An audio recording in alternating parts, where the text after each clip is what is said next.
그리스의 철학자였던 아리스토텔레스는 이런 말을 했습니다. 세상의 이야기는 비극과 희극 두 가지가 있을 뿐이다.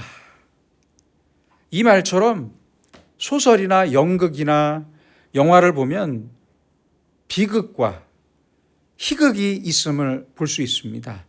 하나의 작품이 비극이냐 아니면 희극이냐를 결정하는 것은 그 마지막 결론입니다.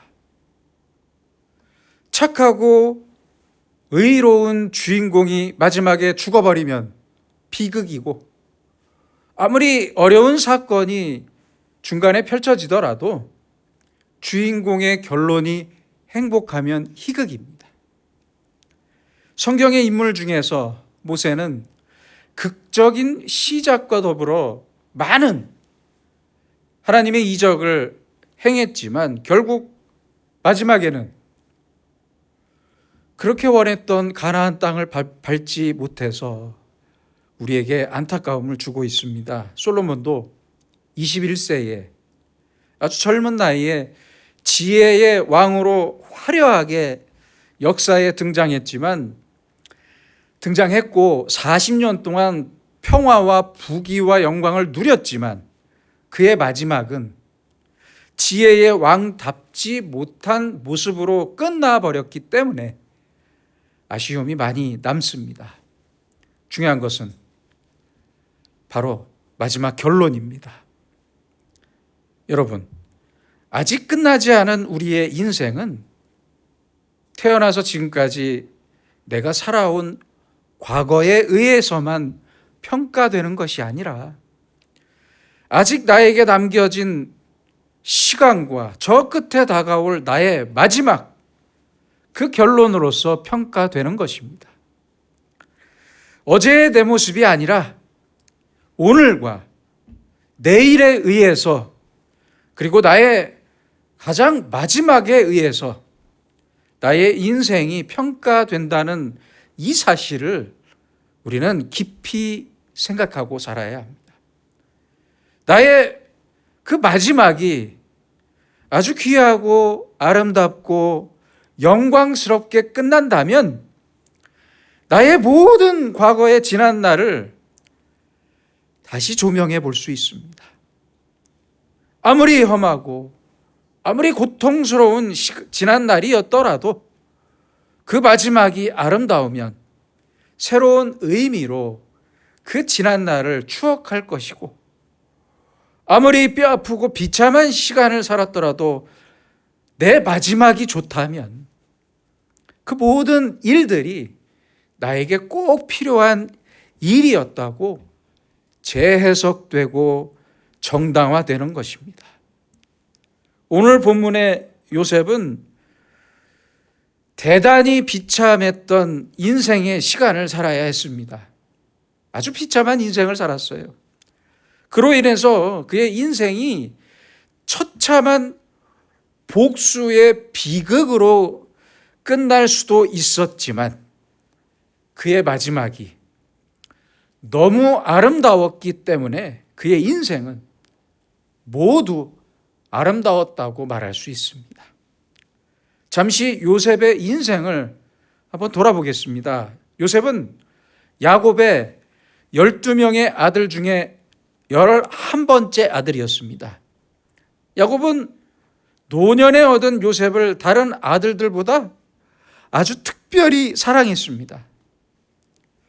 형들은 요셉을 질투하기 시작했고 그 질투와 시기가 극에 달했던 요셉의 나이 17살쯤 됐을 때 그를 죽일 계획을 세웁니다.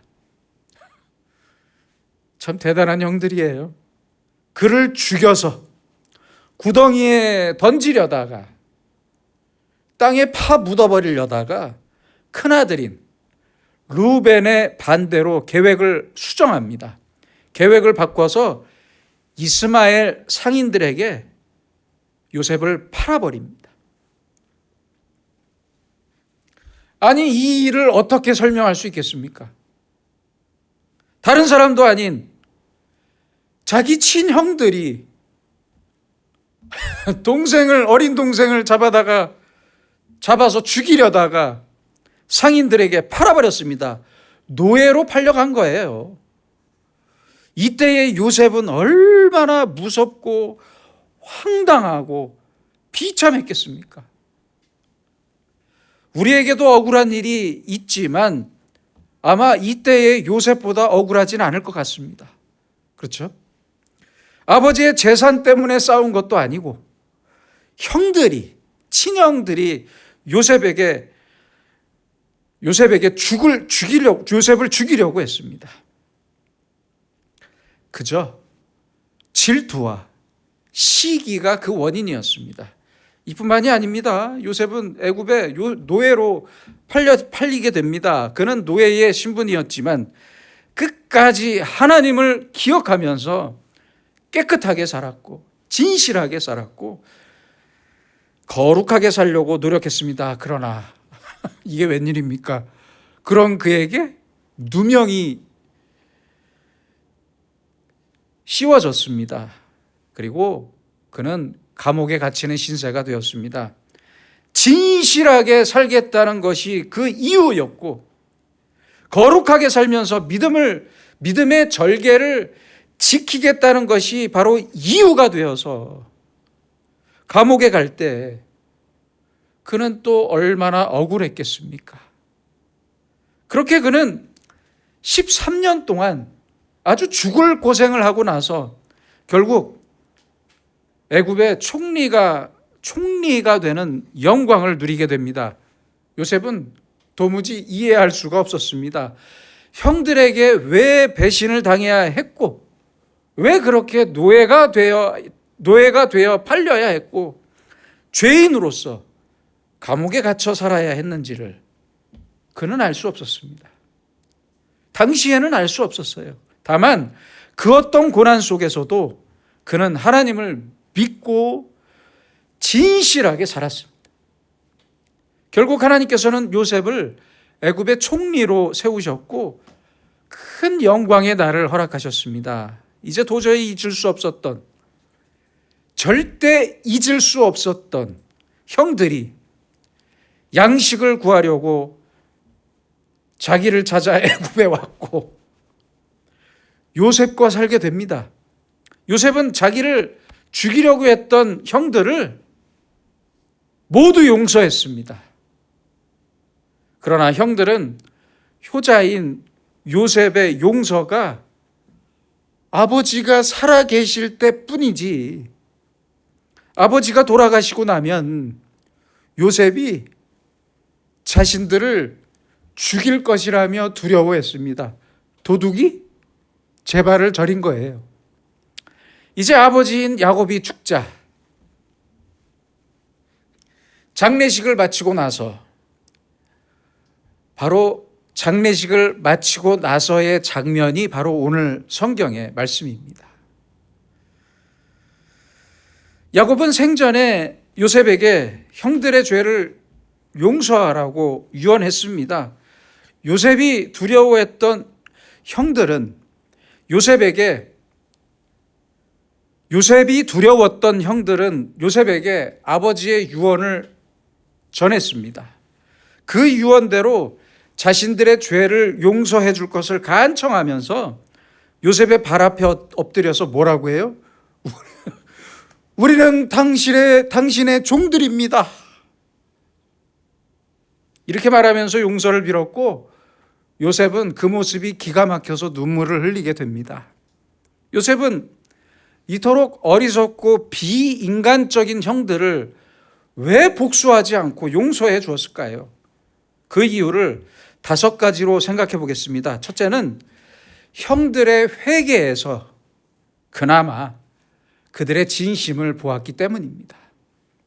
창세기 42장을 보면 먹을 것을 구하러 온 형들은 애굽의 총리가 요셉일 것이라고는 꿈에도 생각할 수가 없었고 요셉도 자신의 신분을 감추면서 초라한 형들을 정탐꾼이라면서 몰아세웠습니다.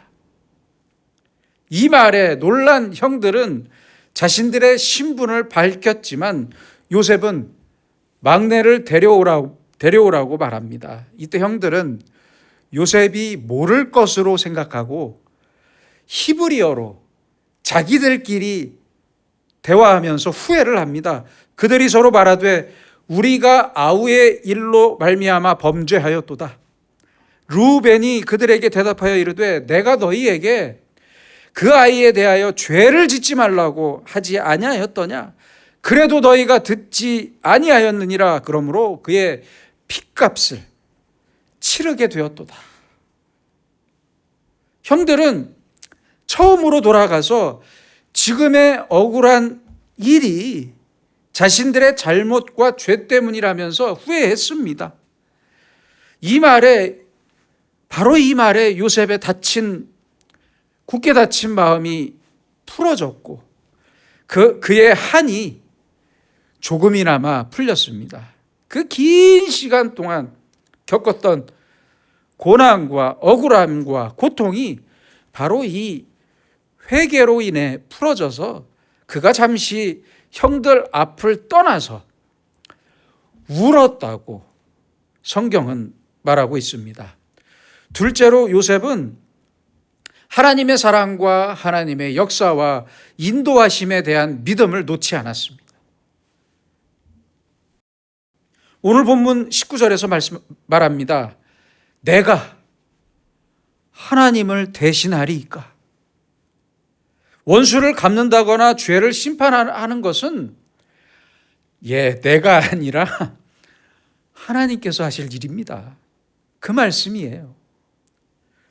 그 어떤 사람이 하나님을 대신할 수 있다는 말입니까? 누가 누구를 심판하겠다는 겁니까? 누가 어떤 정의를 세울 수 있단 말입니까? 그럴 수 없습니다. 그것은 모두 하나님이 하실 일입니다. 선한 일이든 악한 일이든 모두 하나님께서 판단하실 일이고 요셉은 이 일을 대신할 자격이 없음을 말하고 있는 것입니다. 우리 인간은 그래서 다만 용서하고 사랑할 뿐입니다. 그게 우리가 해야 할 일입니다. 요셉처럼 우리는 하나님이 하실 일과 내가 해야 할 일을 아주 정확하게 구분할 줄 알아야 합니다. 사람들을 보면 자기는 전혀 용서하지 않으면서 저 사람이 나를 용서하지 않는다고 말하며 원망합니다. 그가 나를 용서하든 말든 그것도 하나님과 그 사람에게 맡겨야 할 일입니다. 내가 할 일은 오직 내가 먼저 그 사람을 용서하고 내가 먼저 저 사람을 용서하고 저 사람을 사랑하기 위해 노력할 뿐입니다. 노력하는 일 뿐입니다. 다른 사람의 윤리나 도덕, 그의 신앙생활까지 내가 탓할 수는 없는 겁니다. 셋째로 요셉은 하나님의 경륜을 확실히 이해했기 때문에 용서할 수 있었습니다. 창세기 45장 5절입니다. 당신들이 나를 이곳에 팔았다고 해서 근심하지 마소서, 한탄하지 마소서. 하나님이 생명을 구원하시려고 나를 당신들보다 먼저 보내셨나이다. 얼마나 기가 막힌 말입니까? 기가 막힌 요셉의 말입니까? 얼마나 깊이가 있는 말입니까? 얼마나 확실한 믿음입니까? 형들의 가장 부끄러운 죄, 동생을 죽이려 했고 노예로 팔아넘긴 그 악한 마음까지 하나님의 크신 경륜 속에 있음을 요셉은 믿음으로 고백하고 있습니다. 넷째로 요셉은 합동하여 선을 이루시는 하나님을 믿었기 때문에 용서할 수 있었습니다. 오늘 본문 20절입니다. 당신들은 나를 해하려 하였으나 하나님은 그것을 선으로 바꾸사 오늘과 같이 많은 백성의 생명을 구원하게 하시려 하셨다. 참 기가 막힌 말씀입니다. 하나님은 그것을 선으로 바꾸셔서 많은 생명을 구원하셨다. 그 엄청난 역경을 가장 큰 축복의 과정으로 바꾸신 하나님을 바라보고 믿으면서 새로운 역사 의식으로 형들을 대했던 것입니다. 측량할 수 없는 하나님의 지혜와 하나님의 능력과 그 초월성을 깨끗이 인정하면서 합동하여 선을, 가장 아름다운 선을 이루시는 하나님의 은총으로 형들을 용서했던 것입니다. 마지막 5번째로 요셉은 자신의 고통이 아름다운 마지막을 위한 것으로 이해함으로써 형들을 용서할 수 있었습니다. 그 오랜 과거의 고통이 바로 오늘의 축복을 위한 과정이며 반드시 있어야 했고 없어서는 안 될 필수 불가결한 일이었다고 믿었습니다. 이 믿음이 없다면 Why me? 왜 꼭 나였습니까? 다른 사람도 많지 않았습니까? 많이 있지 않습니까? 왜 그런데 그 많은 사람 중에 왜 내가 재물이 되어야 했고 왜 내가 이 고통을 당해야만 하냐고 부르짖게 되지만 요셉은 전적인 믿음, 수용적인 믿음으로 그 모든 고통을 자기 안에서 다 녹여버렸습니다. 믿음으로 녹였어요. 하나님께서 이 백성을 살리시고 구원하시기 위해서 바로 나를 사용하셨음을 진심으로 감사하고 있습니다. 그래서 용서했던 것입니다. 원망이 깊은 이해로 바뀔 때 절망이 감사가 되고 고통과 역경이 축복이 되는 것입니다. 그러기에 요셉은 바로 오늘 본문의 21절의 말을 하며 형들을 오히려 이 원수 같은 형들을 위로할 수 있었던 것입니다. 당신들은 두려워하지 마소서. 내가 당신들과 당신들의 자녀를 기르리이다. 하고 그들을 간곡한 말로 위로하게 됩니다.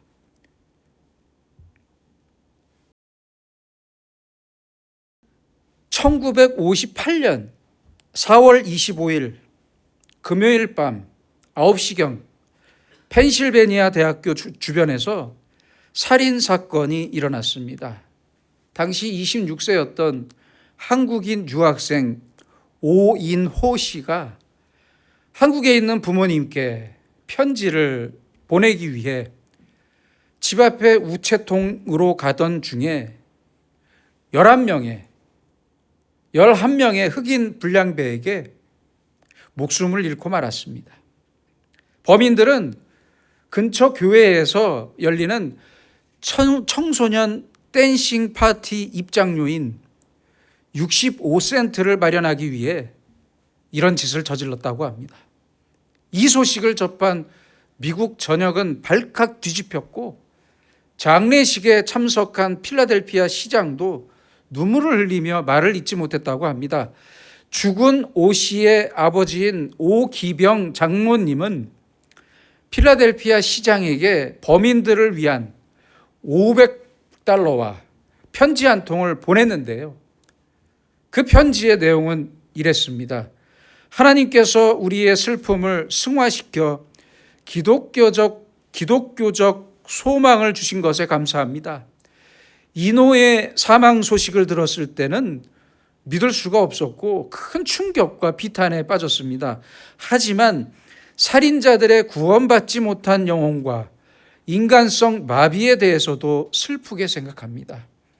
우리는 어떻게든 살인자들의 영혼을 구원하고 이들에게 생명을 불어넣을 수 있는 도구가 되기를 원합니다.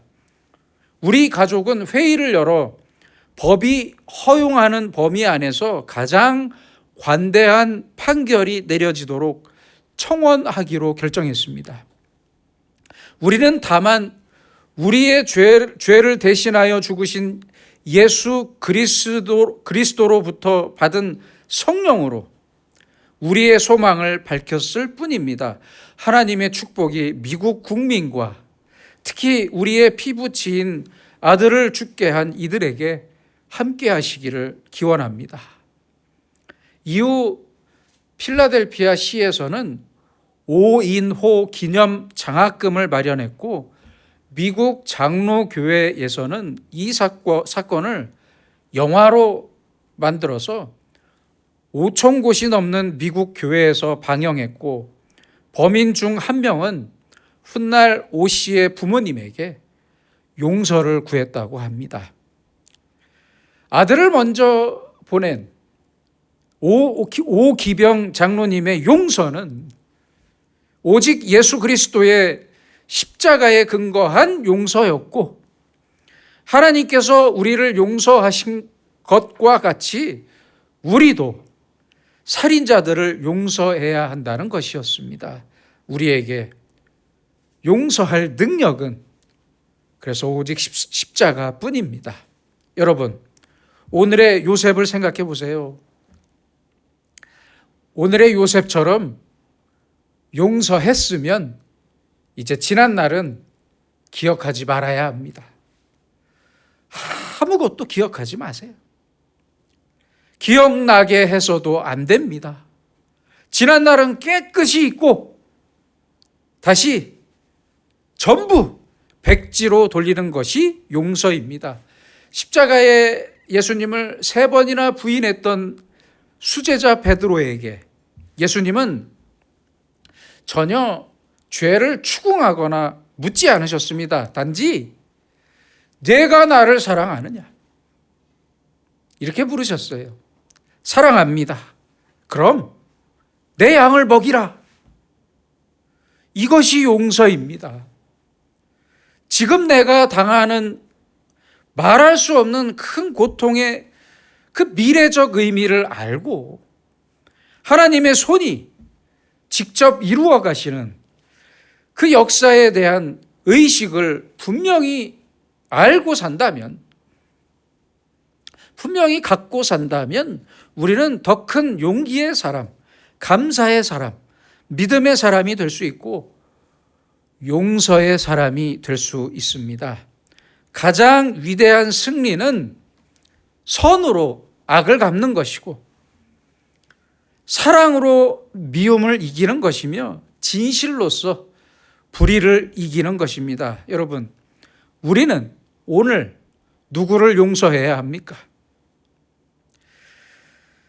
내가 하나님을 대신하리이까? 기도하겠습니다. 사랑의 주님, 나의 죄를 위해 우리를 용서하시기 위해 이 땅에 오셔서 십자가에서 죽으셨음을 알고 감사를 드립니다. 그러나 우리는 용서할 수 없는 이유가 많았고 도무지 용서할 생각도 없을 때가 많습니다.